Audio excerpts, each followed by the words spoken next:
Das hier sind die lustigsten und komischsten Pre-Match-Rituale von Spielern. Er hier pinkelt einfach mal aufs Spielfeld. Und er küsst den Torhüter. Uiuiui. Guck mal.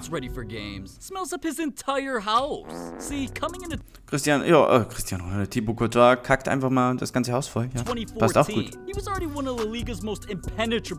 Jetzt bin ich gespannt, was macht er?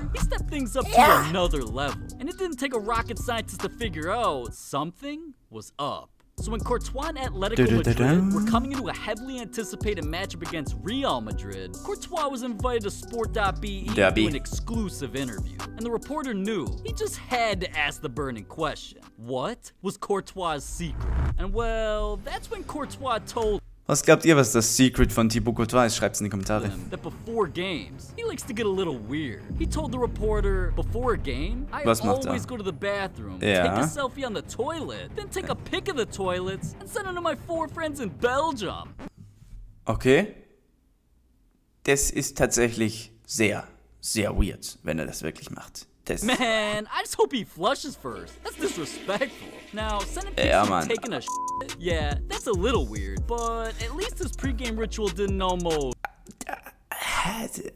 Thibaut Courtois, was stimmt nicht mit dir, Mann? Kill somebody, like David James's. See, during the 90s ja, das ist auch nicht gut. It didn't take long for David to become one of the greatest goalkeepers. Wenn ihr auch ein Pre-Game-Ritual sucht, nehmt euch nicht das, keine Menschen irgendwie umsäbeln. Muss nicht sein, muss nicht sein. Einfach wahrscheinlich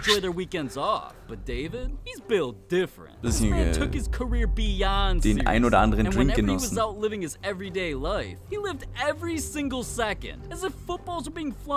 From every direction.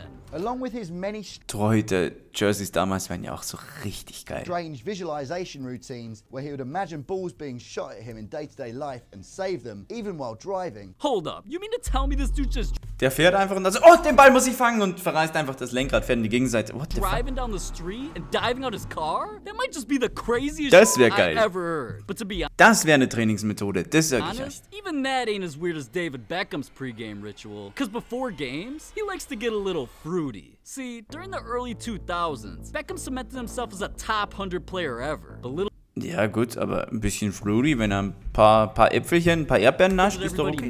Guck mal. Suffering from something unusual. And if he didn't perform his pre-game ritual, he'd literally forget how to play football. And back in 2006, ja, das Rituale gehören dazu. He was invited to ITV1 for an exclusive interview. And instead of talking about the heavily anticipated World Cup in front of the world, Beckham revealed his problem. It turns er sieht einfach immer gut angezogen, David Beckham. Sieht einfach... No homo, sieht einfach gut aus, der Kerl. Yeah, if there's like 2 bottles of water and 2 bottles of Coke and 2 bottles of Sprite, if there's an extra can, then I take it out and put it in the cupboard and hide it. Okay, ja, ich verstehe es, dass man so eine Ordnung haben möchte. Das ist natürlich...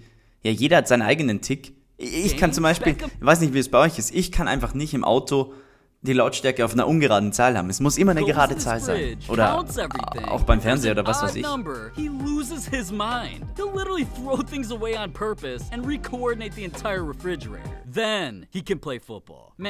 Ja, also deinem Kühlschrank ist es mir wurscht, aber so bei Zahlen bei einer Lautstärke muss es auch immer eine gerade Zahl sein, ja? Playing the biggest game of your career and your star player realizes he forgot to throw away an orange, so he just runs home. But as weird as that is, what Sergio Goycochea did, warum I thought nicht? only dogs do. See, back in 1990, hat er den Knochen gejagt oder was ausgebuddelt?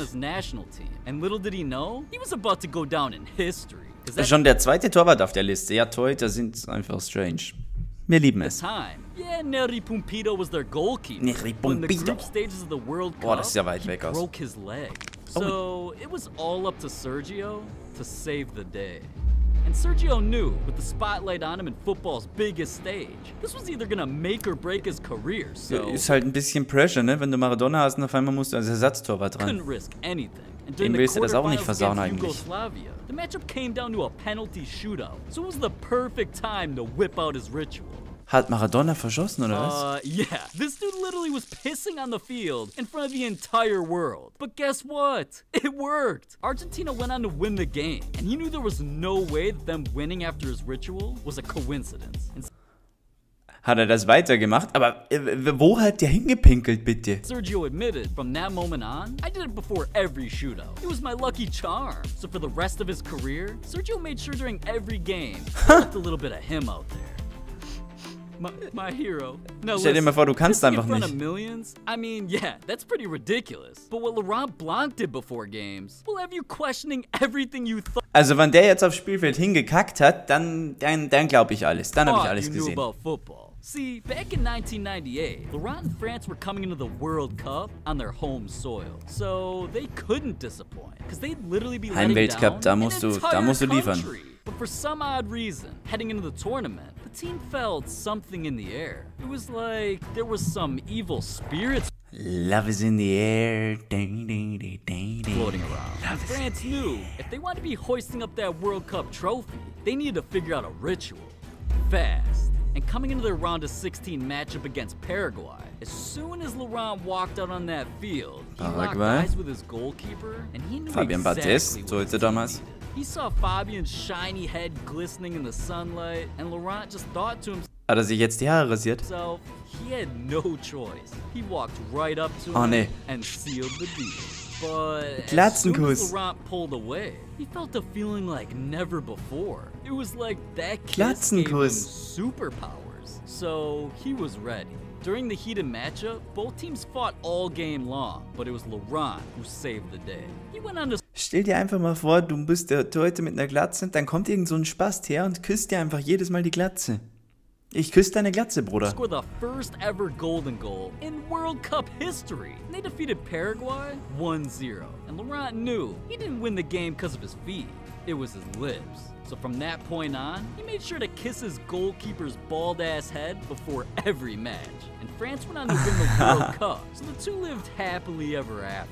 And I know what you're thinking. It's 2021, man. Ist eine verrückte Story, aber ist okay. So, wenn es funktioniert, funktioniert. Aberglaube ist bei Menschen ja wirklich eine richtig weirde Sache. Pre-Game Ritual literally doesn't make any sense. Wieso? Will er auch geküsst werden oder küsst er seine eigene Glatze oder was ist da jetzt In das? the early 2000s, while Pepe was playing in Liverpool, legends like Gianluigi Buffon were Der hat called volles the Haar noch. greatest goalkeeper of his era. But in 2011, when Pepe dropped his self-titled autobiography, he admitted that if it weren't for Der his hat ein eigenes 6-hour-long pre-game Der hat ein eigenes Buch, geil. 6 Stunden Vorbereitung, super. routine, he doesn't even know if he'd make it to the arena, let alone stop the world's best players from scoring. And in the book, he explains that to become as great as him, he had to drop a like and subscribe to the channel. Yeah, I'm trying to make you Ja, das hat er bei Bayern auch gemacht. become a football legend. So what are you doing? Den Like Channel it. geliked. Anyway, Diesen hier nämlich. Pepe also Ja, ja. admitted something Stabiler weird. Typ. He said, 6 hours before kickoff at Anfield, I get into my car, turn the engine on, and look at the fuel gauge. Even if it's almost full, I still need gas. So I head Überlegt er sich vielleicht bei den aktuellen Benzinpreisen auch. to the same station on Queens Drive, halfway between my home in Liverpool and the stadium. But I'm only at the pump for 20 seconds. So the cashier gives me a funny look, cause he doesn't know I do the same thing before every home game.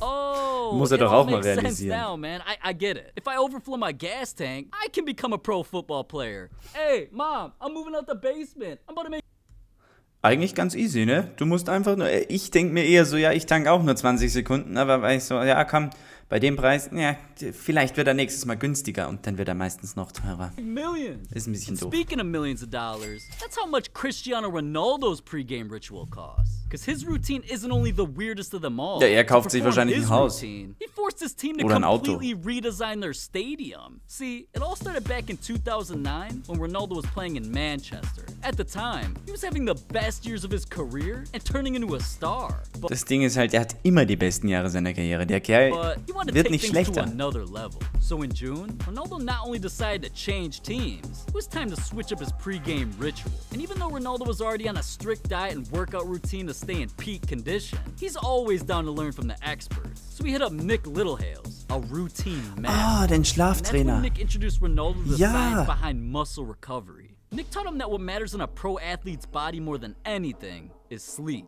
And Ronaldo had been taking that for granted. So when Ronaldo realized that if he just slept a little more, he'd become an even better player, Ja, das denke ich mir auch immer. Wenn ich etwas mehr schlafen würde, dann ja, dann kriege ich absolut gar nichts mehr gebacken. Took Nick's advice to the extreme, and instead of only getting 8 hours of sleep per night, you know, like a normal person, schläft er Ronaldo 12? decided that on game days, he'd also take 6 90-minute naps. And that's not even the craziest part. One of Ronaldo's naps has to be in the stadium he plays in. So he...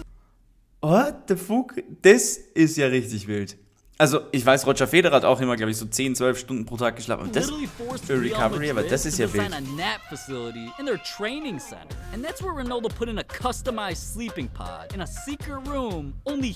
das geil. And he can't just sleep on his back or stomach. Ronaldo was literally taught that his sleeping routine has to be in the fetal position. That's embarrassing. But hey, ich stelle mir jetzt einfach Cristiano Ronaldo vor, wie er so in der Fötusposition so da liegt zu Hause und sich denkt, heute zwirbel ich im Champions League Finale 3 Dinge rein. Ist einfach so. Ja, das ist nicht gut.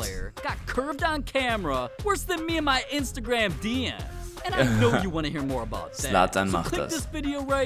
Meine Güte, das Video gucken wir uns beim nächsten Mal an. Und wenn dir das Video gefallen hat, dann guckt euch gern das Video noch, wird dir auch gefallen und wir sehen uns beim nächsten Mal. Ciao.